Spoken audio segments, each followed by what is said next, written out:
Na dia eo aza ny fiakaran'isan'ny olona voan'ny Covid-19 eto Madagasikara dia mbola tsy mieritreritra ny hametraka ny hamehana ara-pahasalamana ny fitondram-panjakana hatreto. Izany no nambaran'ny filohan'ny Repoblika Rajoelina nandritra ny fitokanana ny fotodrafitrasa vaovao tao amin'ny hopitaly Joseph Ravoangy Andrianavalona Ampefiloha na HJRA androany talata maraina. Nanazava izy fa hodinihana mandritra ny filan-kevitry ny minisitra manokana nefa izany fanapahan-kevitra izany satria dia mety hova tampoka ny fisiomdraraha. Isy ihany koa ny fandaniana ireo fepetra rehetra tokony ho raisina manoloana ny fiakaran'ny tahan'ny olona voan'ny coronavirus mandritra izany filan-kevitry ny minisitra izany. Ankoatra ny fizarana CVO sy ny fanentanana amin'ny fanaovam-bakisiny dia nanapa-kevitra ihany koa ny ministeran'ny fahasalamam-bahoaka fa hametrana fitaovana ahafahana manao fitiliana eo no eo na ny TDR iny anivon'ny CSP manerana analamanga sy vakinankaratra.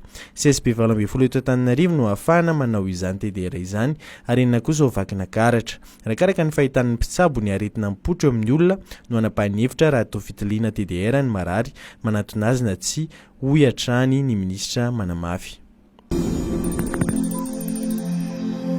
Nisitraka ivitoerana fanarenana ny vatana ny hopitaly Joseph Ravoangy Andrianavalona ao Ampefiloha androany. Izany toerana izany dia atokana ho an'ireo olona manana fahasimbana na tsy fahatombana ara-batana mba ahafahana misitraka fitsaboana araka ny fanazavan'ny profesora Zely Arvelo Andriamanatany, ministra ny fahasalamam-bahoaka. Nanazava ihany koa izy fa misy ireo fitaovana maro fitaizana vatana ao amin'ity toerana ity. Ankoatr'izay dia nampitomboina ihany koa ny isan'ny fandriana ao anivon'ny sampana vonjena ao amin'ny HJRA. Raha toa ka 20 izy teo aloha dia ny ampifandriana 17 hafa hoy ny filohan'ny Repoblika Rajoelina nandritra ny fitokanana izany fanavaozana ny sampana vonjena izany. Natao izao mba hampanarahana ny fotodrafitrasan'ny hopitaly amin'ny filan'ny vahoaka. Tsapa tokoa hoy ireo tompon'andraikitra fa tsy manaraka ny fenitra izany nandritra ny firongatry ny Covid-19 tamin'ny herintaona. Tsy ampiasa taratasy sy penina intsony ireo mpiasana Jirama maka ny mariky ny fandaniana jiro sy ny rano isa-tokantrano.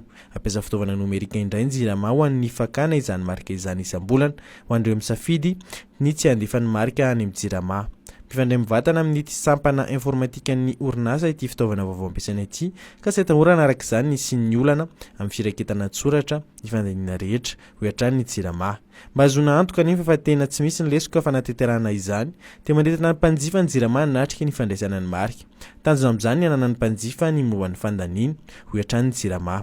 Ho an'ireo misafidy ny handefa manokana ny marika fandaniana ny amin'ny Jirama dia azony atao ny manohy ny fandefasana ny marika ary ny fampiasana ny fitaovana ampitain-davitra toy ny agence en ligne na ny application en ligne no ambaran'ny Jirama fa mora sy aingana kokoa.